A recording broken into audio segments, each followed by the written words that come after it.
हरे कृष्णा राधे राधे। आप सभी को हरियाली तीज की ढेरों शुभकामनाएं। आप सभी का दिन शुभ और मंगलमय हो। आज सावन मास के शुक्ल पक्ष की तृतीया तिथि है और आज हरियाली तीज का पवित्र त्योहार है। यह व्रत सुहागिन महिलाएं अखंड सौभाग्य की प्राप्ति और पति की दीर्घ आयु की कामना के लिए रखती हैं। मन चाहे वर की इच्छा के लिए कुंवारी कन्याएं भी हरियाली तीज का व्रत रखती हैं। आज का त्योहार भगवान शिव और माता पार्वती के मिलन की खुशी में मनाया जाता है। शास्त्रों में वर्णन है कि माता पार्वती ने भगवान शिव को पति रूप में पाने के लिए कठोर तप किया था। उससे प्रसन्न होकर भगवान शिव जी ने सावन मास के शुक्ल पक्ष की तृतीया के दिन मां पार्वती को अपनी पत्नी के रूप में स्वीकार किया था। आज के दिन हरियाली तीज की व्रत कथा को सुनने से समस्त मनोकामनाएं पूर्ण होती हैं और घर में सुख समृद्धि तथा धन संपत्ति का अस्थायी वास होता है। तो आप लोग बड़ी ही श्रद्धा और प्रसन्नचित मन से इस कथा को अवश्य सुनिएगा। एक गांव में एक साहूकार दंपति रहता था। भगवान की कृपा से साहूकार दंपति के 7 पुत्र हुए, लेकिन साहूकार दंपति को एक पुत्री की इच्छा थी। वे चाहते थे कि उनके परिवार में एक बेटी हो, क्योंकि उनकी पीढ़ी में किसी को भी बेटी नहीं हुई थी, जिस वजह से उनके सभी तीज त्योहार, राखी, भाई दूज बिना राखी और तिलक के खाली ही निकल जाते थे। तब साहूकार ने तीज माता से एक लड़की की इच्छा की और बोली कि हे तीज माता, आपने मुझे 7 पुत्र दिए, कृपया करके मुझे एक बेटी और दीजिए ताकि मेरी कन्यादान करने की इच्छा भी पूरी हो सके। तब एक दिन तीज माता की कृपा से साहूकारनी को एक पुत्री हुई। दोनों साहूकार दंपति बेटी को पाकर बहुत खुश हुए। उन्होंने पूरे गांव में लड्डू बंटवाए।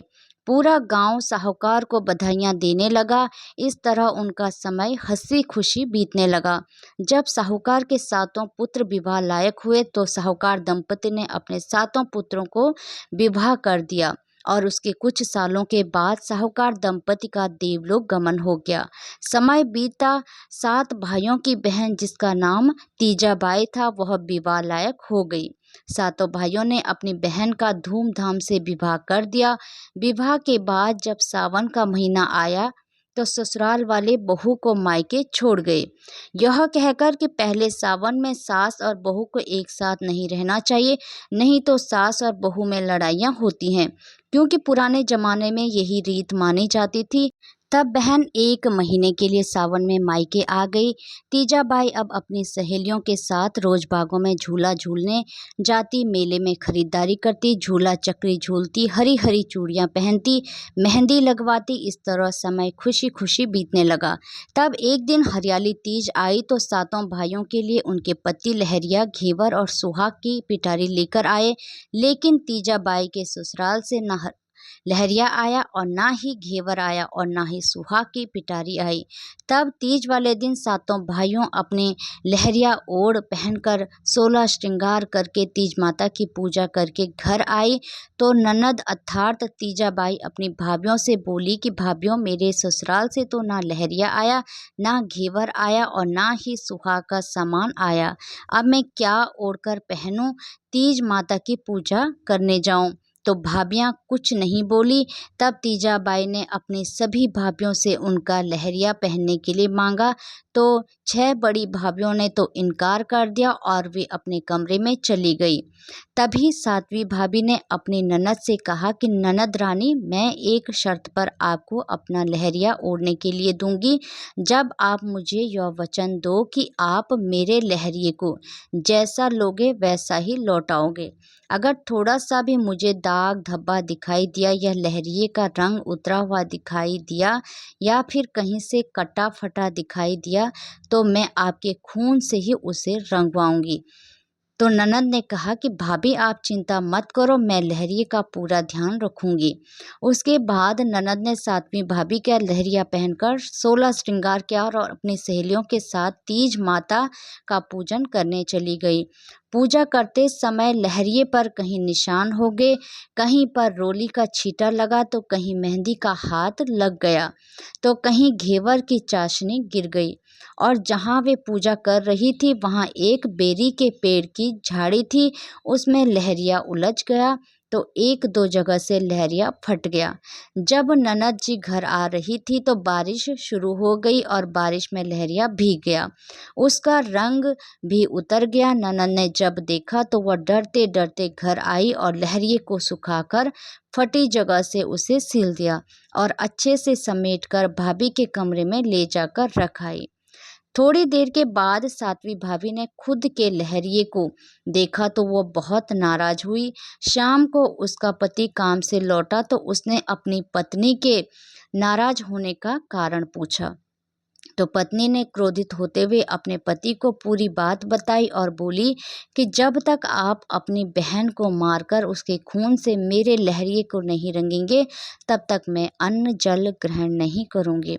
पति ने अपनी पत्नी को बहुत समझाया कि वह हमारी एक लाडली बहन है, हमारे माता पिता की चहेती है, हमारी 7 पीढ़ियों में पहली बार हुई है और तीज माता की कृपा से ही हुई है। तभी तो हमारे माता पिता ने उसका नाम तीजाबाई रखा। ऐसा निष्ठुर जघन्य पाप मुझसे मत करवाओ, लेकिन उसकी पत्नी नहीं मानी।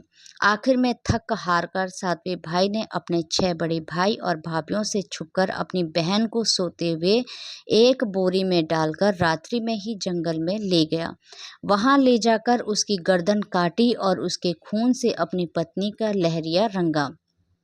फिर बहन की लाश को वहीं बेरी के झाड़ के नीचे गाड़कर घर आ गया। सुबह जब 6 बड़े भाई और भाभीयों ने पूछा कि तीजा कहाँ है, तो 7वां भाई और भाभी बोले कि उसका मन नाना नानी के घर जाने को हो रहा था, तो हम उसे रात में वहीं छोड़ आए। इस तरह सावन का 1 महीना बीत गया। ननद के सास ससुर ने सोचा कि अब बहू को घर बुला लेना चाहिए, तो उन्होंने नाई को कहा कि तुम हमारी बहू के मायके जाओ और वहां से उसे ले आओ।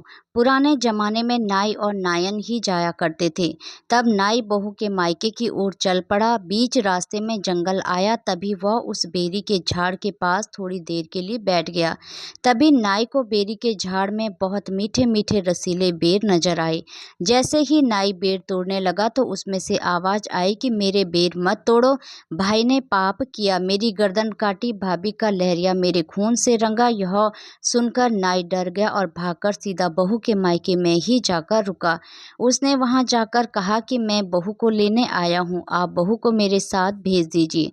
तो बड़ा भाई बोला कि हमारी बहन तो ननिहाल गई हुई है, कुछ दिन बाद आकर ले जाना। तो नाई घर लौट आया और आकर सारी बात बताई। उसके कुछ दिनों बाद ससुर ने अपने छोटे बेटे को अपनी भाभी को लेने के लिए उसके मायके भेजा। देवर अपनी भाभी को लेने के लिए उसके मायके की ओर चल पड़ा। रास्ते में जंगल आया और वही बेरी का झाड़ आया। देवर भी इस बेरी के झाड़ के नीचे थोड़ी देर बैठ गया। उसे जब मीठे मीठे रसीले लाल बेर दिखाई दिए तो वह खाने के लिए तोड़ने लगा। तो फिर उसमें से भी आवाज आई कि देवर जी मेरे फल मत तोड़ना, भाई ने पाप किया, मेरी गर्दन काटी, भाभी का लहरिया मेरे खून से रंगा। देवर ने सुना तो वह डर गया कि जरूर यहाँ कोई भूतनी का वास है। वह जल्दी जल्दी वहां से भाभी के घर पहुंचा। अंत में तीजा का पति खुद लेने आया। वह भी उस जंगल में गया और वह भी उस बेरी के झाड़ के नीचे सुस्ताने लगा और बैठा। तो उसने भी बेर खाने की इच्छा से बेर तोड़ना चाहा। तभी आवाज आई कि हे स्वामी, मेरी बेरी के बेर मत तोड़ना, भाई के पाप किया, मेरी गर्दन काटी और भाभी का लहरिया मेरे खून से रंगा। जब उसके पति ने सुना तो वह मन ही मन सोचने लगा कि यह आवाज़ तो मेरी पत्नी की है। उसने चारों तरफ देखा लेकिन उसे कोई दिखाई नहीं दिया। तब उसने बेरी के झाड़ को हिला हिलाकर जड़ से ही उखाड़ दिया।